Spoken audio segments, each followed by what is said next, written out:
Ó, comida hoje feita na lenha. Feijão e galinha caipira. Meu esposo que tá fazendo no fogão xodó.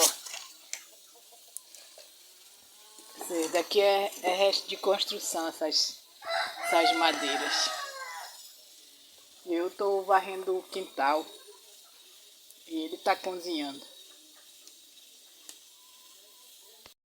Vai esse monte de folha.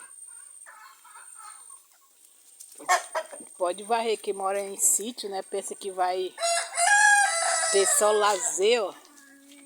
Eu varri isso aqui um dia desse. Já tá tudo cheio de folha de novo. Uns 3 dias atrás, ó. Não falta folha, não. E é isso aí, ó. Quem gostou do meu vídeo, que curta, comenta e compartilha. E tchau.